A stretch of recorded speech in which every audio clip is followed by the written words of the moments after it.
biarkan aparat yang bekerja berdasarkan profesionalisme hukum, berdasarkan alat bukti yang ada. Anda sudah kotorin, tidak ada satupun di sini yang luar dari agama kami.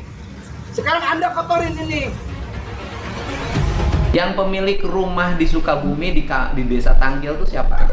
Oh, Anarkis, radikalisme, egois, jagonya main hakim sendiri, manipulatif, apalagi? Jadi kok kagak gercep, katanya giliran kasus seperti ini kagak ada datang. Giliran udah datang, ya ke lokasi nih, ada lagi komen-komen yang kayak begini. Tuh. Tuh. Kira-kira pendapat kalian akan fenomena itu? Apakah Anda setuju dengan penyerangan tersebut? Ataukah Anda yang tidak setuju dengan penyerangan tersebut? Jangan sampai lanjut. Sekarang coba kalian fokus ke nomor 3. Meminta jangan sampai lanjut ke proses hukum dan diharapkan diselesaikan dengan cara musyawarah mufakat. Enak kali ya kan? Klarifikasi mereka berharap tidak dilaporkan secara hukum ke polisi. berikutnya adalah kerugian warga tidak boleh membebani warga, maka kerusakannya saya ganti, saya siapin 1 juta untuk memperbaiki. Sanksi administrasi kepada pejabat dari pemerintahan Sukabumi yang justru seolah-olah membenarkan tindakan kekerasan tersebut dan menyalahkan kegiatan keagamaan yang dianggap tidak memiliki izin tersebut. Balik, double standar tuh. Ini kan negara radikalisme, egois, jagonya main hakim sendiri, manipulatif, apalagi? Teladan banget ya, sampai ngerusakin barang-barang, ngerusakin villanya, ngerusakin mobil. Teladan banget.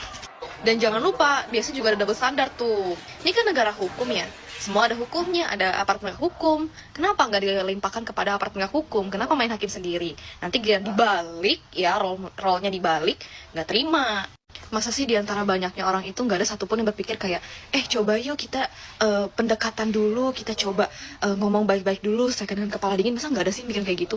Coba kalau kalian jadi salah satu anggota keluarga dari mereka itu, ya oknum-oknum ini, kalian malu gak sih kayak punya keluarga yang kayak gitu? Malu gak sih? Gue sih malu banget ya. Padahal Pancasila udah mantep banget. Sila pertamanya ketuhanan yang Maha Esa, di mana Indonesia memberlakukan atau mengakui mengakui adanya 6 agama yang sah di Indonesia. 6 ya, berarti ini ketuhanan yang Maha Esa.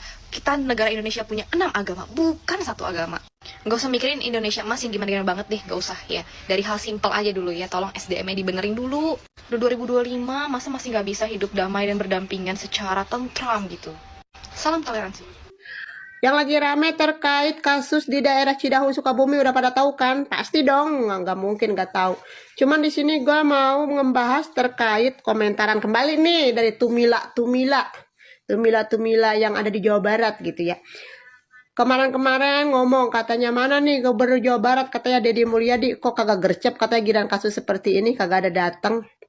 Giliran udah datang ya ke lokasi nih, ada lagi komen-komen yang kayak begini. Tuh. Tuh, ini komen-komenannya. Gua mah jadi kasihan sama Pak Deddy Mulyadi, kagak datang, katanya kagak gercep, kagak mau ngurusin kasusnya. Giliran udah datang juga masih tetap aja dibully nih sama Tumila. Lu Tumila, pengen gua tindes-tindesin aja lu pada ya. Sumpah jadi kasihan gua sama Pak Deddy Mulyadi beneran. Datang salah, kagak datang apalagi. Intinya mah ya terkait masalah hukum ini tuh udah ada aparat hukumnya yang menangani, udah pasti itu mah. Tinggal aja nanti gimana nih, siapa yang menang, siapa yang kalah begitu. Tentu sendiri hukum di negeri Konoha kayak bagaimana, tidak bisa dijamin lah ibaratnya gitu kan. Cuman di sini kan Pak Deddy Mulyadi sebagai gubernur sudah melaksanakan tugasnya, ibaratnya dia mendatangi kedua belah pihak nih, ditanya satu-satu gitu kan. Masih untung itu juga Pak Deddy Mulyadi mau ngurusin hal kayak begini. Coba kalau gubernur-gubernur sebelumnya, mana ada mau turun kayak begini. Giran yang dulu-dulu kagak ada. Pada komentar-komentar teriak-teriakin gubernur mana. Giran sekarang gubernurnya udah ada juga, masih tetap pada dijulitin, lu pada heran. Sama intinya nih, belajar lagi toleransi ya, toleransi dalam beragama. Gua muslim, tapi gua juga tidak membenarkan terkait pengerusakan, terkait kegiatan keanarkisan orang-orang muslim kepada mereka-mereka non muslim ya. Kembali lagi, naikin lagi tuh nilai Pancasila dan pelajaran yang dulu pernah kita dapetin terkait PPKN. Bahwa di negara Indonesia ini tuh memiliki beragam macam budaya, suku, bangsa, dan agama. Ingat ya, bertoleransi antar agama. Jangan saling ganggu dah, masing-masing gitu kan. Jangan mencari celah salah satu agama jelek ini, salah satu agama ini jelek. Jangan. Bareng-bareng. Toleransi ya beragama. Udah gitu aja. Bye. Teman-teman pasti mendengar cerita bahwa pada hari Jumat minggu lalu ada sekelompok orang menyerang kelompok lain dari agama Nasrani yang katanya sedang mengadakan retret, dan penyerang itu merusak dan mengancam dengan kekerasan. Apapun itu, kita tahu itu bukan tradisi atau kebudayaan dari bangsa Indonesia. Tapi kenapa sih hal ini bisa terjadi? Apa sesungguhnya yang memicu sehingga terjadinya kekerasan tersebut? Apakah agama satu lebih dominan dari agama yang lain? Apakah ini karena masalah ekonomi, atau masalah lemahnya pemerintah, atau masalah doktrin-doktrin agama? Ke depan kita tahu sekali lagi, ini bukan budaya bangsa Indonesia. Tapi saya ingin mendengar komentar dari sahabat semua. Forum bersama Bosman selalu sharing. Dari sharing inilah kita dapat masukan. Teman-teman, apa kira-kira pendapat kalian akan fenomena itu? Apakah Anda setuju dengan penyerangan tersebut? Ataukah Anda yang tidak setuju dengan penyerangan tersebut? Apapun itu, bebas berkomen. Ditunggu. Tiga, meminta, jangan sampai lanjut. Sekarang coba kalian fokus ke nomor 3. Meminta jangan sampai lanjut ke proses hukum dan diharapkan diselesaikan dengan cara musyawarah mufakat. Enak kali ya kan? Udah masuk ke lahan properti dan rumah orang tanpa izin, melakukan pengerusakan, dan melakukan aksi teror kepada anak remaja yang sedang retret di sana. Dan mereka meminta pula, janganlah sampai melakukan proses hukum, cukuplah musyawarah mufakat. Oi, kalau mau musyawarah mufakat, aturnya kalian datang baik-baik, ngomong, tanya kejelasannya dan sebagainya, bukan langsung meneror. Nggak bisa. Ini harus proses hukum ini, biar jangan ada lagi kejadian yang kayak gini. Akur kan dengan tetangga. Ini akur ini siapa? Desa, dengan tetangganya akur biasa. Terus kenapa dia rame? Oh, apa? Bukan, kemarin tuh bukan kesalahpahaman, tapi kemarin tuh masalah paham. Ya. Masalah paham. Ini aja di sini. Tinggal sini. Dari gereja sana. Mohon maaf ya tangan saya. Gereja di sini. Di sini ada gereja. Oh, ibu simpatisan.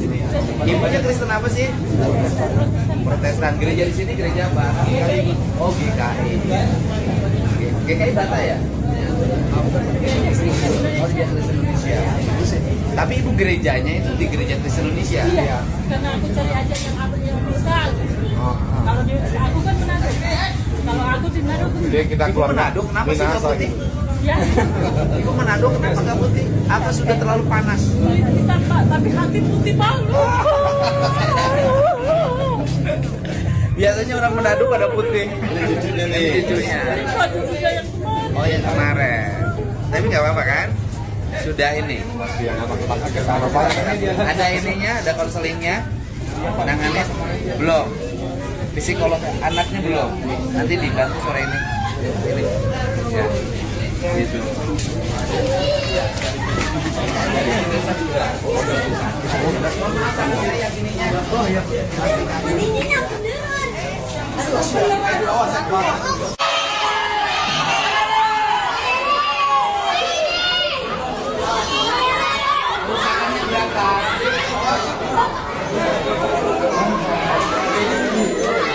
Berapa? Bukan kita bayar, nggak ngerti kalau uangnya dari mana? Nilai kerusakannya berapa? Kalau kerusakan secara materi itu nggak seberapa banyak, tapi mobil saya rusak, gitu ya kan? Rusak nih. Ya kerusakan kayak gini nggak terlalu, tapi Saya ini yang ini biar tidak melibatkan banyak manapun dan ini tanggung jawab negara ya Pak ya.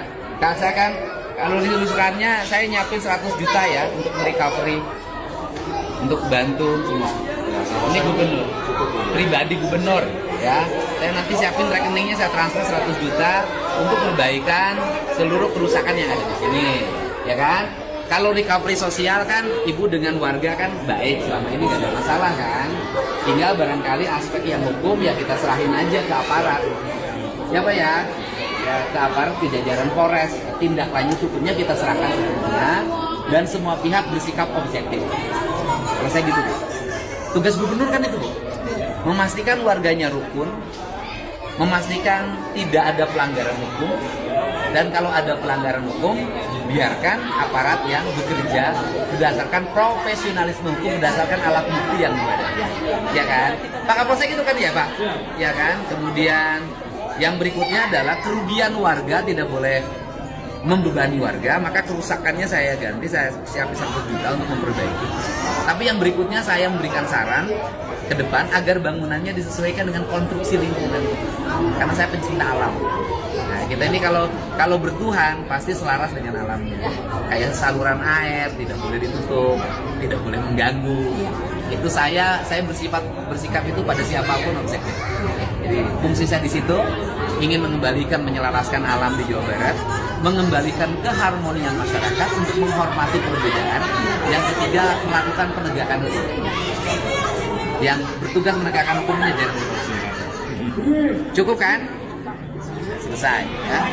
Gitu. Yang penting kan kalau warga udah nggak ada masalah kan. Kalau anak kesini dan kemudian dia sama tiba-tiba juga kesini. Kebetulan saya kerjasama barak militer dengan para psikolog hampir 200 psikolog. Para pelaku yang sedang dibawa ke ranah hukum, ya hukum berbiarkan bekerja secara objektif berdasarkan cek alat bukti. Dan tidak akan intervensi. Urusan hukum saya serahkan sebenarnya prosesnya pun dapat. 100 juta itu dari pribadi atau dari saya? Dari pribadi gubernur udah. Harapan ke depannya Pak? Nggak boleh terjadi peristiwa seperti ini. Semua orang harus hidup rukun, saling menghargai, saling menghormati perbedaan, menghormati.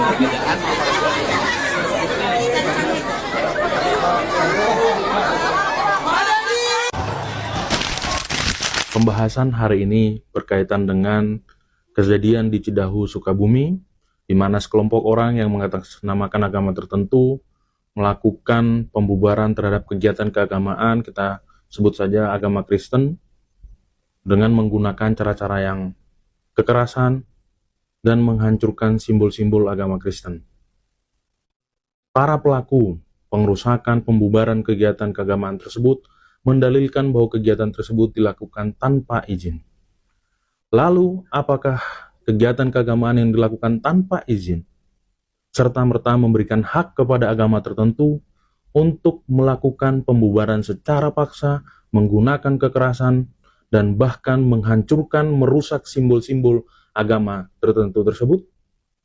Teman-teman sekalian, pada video yang lain juga saya melihat bahwa dari pihak pemerintah Sukabumi memberikan keterangan yang seolah-olah membela pihak-pihak yang melakukan kekerasan tersebut dengan mengatakan ada miskomunikasi, sudah dilarang untuk tidak berkegiatan, sudah tidak memiliki izin. Hal itulah yang memicu terjadinya kekerasan. Pihak pemerintah Sukabumi ini harus mendapatkan teguran dan sanksi tegas dari pemerintah pusat. Bahkan si pejabat yang memberikan keterangan tersebut harus dicopot dari jabatannya. Karena apa? Sudah membiarkan terjadinya kekerasan atas nama agama terhadap agama lain, dan juga membiarkan dan seolah-olah membenarkan tindakan kekerasan tersebut. Selain itu, dalam video lain yang beredar juga, pihak yang melakukan kekerasan seolah-olah cukup hanya meminta maaf dengan kejadian ini. Secara hukum, pihak-pihak yang melakukan pengerusakan, melakukan pembubaran secara paksa, dan melakukan penghancuran terhadap simbol-simbol agama dengan berlindung di balik tidak memiliki izin harus dikenakan sanksi pidana yang tegas, tidak boleh diselesaikan hanya berdasarkan permintaan maaf dan materai. Pihak-pihak yang melakukan kekerasan ini harus dibawa ke pengadilan untuk mendapatkan sanksi pidana yang tegas. Kawan-kawan sekalian, kenapa peristiwa intoleransi di Indonesia ini sering terjadi? Kenapa peristiwa kekerasan mengatasnamakan agama sering terjadi di Indonesia? Karena agama mayoritas di Indonesia ini setiap kali melakukan kegiatan atau tindakan-tindakan kekerasan maupun penghinaan terhadap agama lain justru cenderung dibiarkan, cenderung hanya menggunakan permintaan maaf bermaterai diselesaikan begitu saja. Berbeda halnya kalau kaum minoritas yang melakukan penghinaan atau kekerasan terhadap agama lain, maka akan dibawa ke pengadilan, dibawa ke persidangan, dan bahkan dijatuhi pidana yang sangat berat yang tidak setimpal dengan perbuatannya. Lalu terhadap peristiwa yang terjadi di Sukabumi, Gubernur Jawa Barat juga seakan diam, tidak memberikan respon apapun. Pada video ini, saya mendorong kepada pihak kepolisian untuk membuat tindakan tegas, apalagi pada saat terjadinya kekerasan itu dilakukan di hadapan pihak kepolisian, di hadapan tentara. Jadi menurut saya, para pelaku pengrusakan, pembubaran secara paksa, dan bahkan menghancurkan simbol agama Kristen yakni salib, sudah seharusnya dikenakan sanksi pidana yang berat. Apalagi kalau kita lihat berdasarkan berita yang beredar, kegiatan keagamaan ini juga dilakukan melibatkan anak-anak. Artinya apa? Ada potensi tindak pidana terhadap anak di sini. Undang-undang perlindungan anak terhadap kekerasan terhadap anak harus digunakan untuk menjerat para pelaku kekerasan di Sukabumi ini. Ada beberapa ketentuan pidana menurut saya yang dapat dikenakan terhadap pelaku. Yang pertama, soal penistaan agama. Karena dalam video yang beredar, sangat jelas kelihatan para pelaku melakukan pengrusakan, penghancuran terhadap salib yang menjadi simbol agama Kristen. Yang kedua, ada pengrusakan terhadap bangunan gedung, terhadap kendaraan, maka ini perbuatan pengrusakan barang sesuai dengan ketentuan di KUHP. Kemudian yang ketiga, jika betul ini melibatkan anak-anak dalam kegiatan keagamaan, maka para pelaku pembubaran secara paksa ini dapat dijerat menggunakan Undang-Undang Perlindungan Anak, karena perilaku mereka ini sangat mempengaruhi anak dan sudah dikualifikasi sebagai tindak pidana yang merugikan anak sehingga harus dipidana berdasarkan Undang-Undang Perlindungan Anak. Jadi ketiga ketentuan pidana ini harus diterapkan kepada para pelaku, harus digunakan untuk menjerat para pelaku sehingga tidak ada peristiwa-peristiwa yang sama akan terjadi dan akan memberikan efek jera. Dan sekali lagi saya tegaskan, tidak adanya izin keagamaan atau izin yang diberikan instansi yang berwenang terhadap kegiatan agama tidak memberikan hak kepada agama manapun, kepada pihak manapun untuk melakukan pembubaran, untuk melakukan kekerasan-kekerasan untuk mencegah atau membatalkan acara tersebut. Yang dapat menindak kegiatan agama tanpa izin itu adalah aparat penegak hukum atau pemerintah setempat yang memiliki kewenangan, bukan pihak manapun. Jadi saya minta kepada aparat penegak hukum harus tegas dan jelas tindakan hukumnya dalam menangani kejadian yang terjadi di Cidahu, Sukabumi.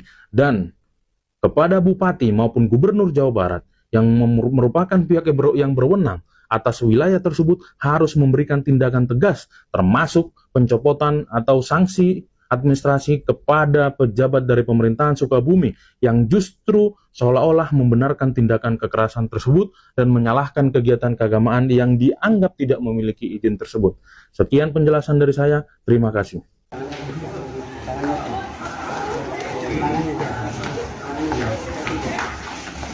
Yang dirusak itu bergereja jadi supaya clear, tidak ada gereja dirusak. Kebetulan aja satu Muharram itu teman-teman yang Muslim sangat semangat, lalu kemudian ada di tengah rai.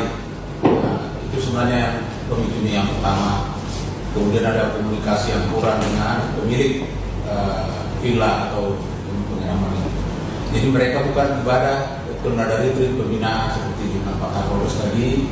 Jadi salah mengerti aja. Dan tadi kita sudah komunikasi dengan Pak Camat, Kepala Desa, RT-nya juga sudah baik, sudah di cover semua, dan sebagai pendeta kami anggap itu sudah selesai dan akan jadi baik. Salam saudara-saudara, berjumpa kembali bersama dengan saya di channel ini. Baru saja kita sudah menonton video cuplikan tadi, dan apa yang telah terjadi ini kita tidak usah heran, karena di tahun-tahun sebelumnya hal yang sama telah terjadi dan terus terjadi.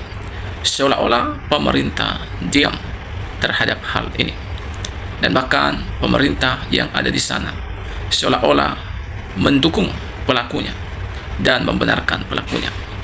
Kita berharap agar keadilan ditegakkan, karena saya yakin para pelaku-pelaku ini adalah orang-orang yang benci kepada kekristenan. Mungkin mereka punya alasan yang mengatakan mereka tidak punya izin, tetapi itu hanyalah alasan untuk melampiaskan kebencian mereka terhadap kekristenan. Ketika kita menonton dan melihat video ini, seharusnya kita sebagai negara kesatuan Republik Indonesia bersatu untuk melawan orang-orang seperti ini. Karena mereka bukanlah Indonesia, dan Indonesia tidak butuh orang-orang seperti mereka. Dimanapun kita berada, saudara-saudara, apapun agama kita, suku ras kita, kita harus bersatu. Jangan mendukung orang-orang yang seperti ini, tapi biarlah kita bersatu untuk melawan orang-orang seperti ini. Karena mereka itu adalah perusak bangsa Indonesia. Mari kita menjaga kerukunan. Kita lawan orang-orang yang sukanya mengganggu orang-orang yang tidak sepaham dengan mereka. Karena kita tahu di negara kita Republik Indonesia bahwa kita ini adalah Bhinneka Tunggal Ika. Walau kita beda agama, suku, ras, tapi kita satu, yaitu bangsa Indonesia. Mari sesama bangsa saling mencintai, saling menolong, saling menghargai, saling menghormati satu sama lain, sehingga Indonesia ini menjadi bangsa yang makmur, menjadi bangsa yang diberkati oleh Tuhan Yesus Kristus. Terima kasih teman-teman sudah menonton video ini. Kiranya video ini boleh menjadi pembelajaran penting bagi kita, bahwa yang salah ini tidak boleh kita bela, tapi kita harus tegas kepada mereka. Walau mungkin mereka satu agama dengan kita, tapi kalau salah tetap harus salah.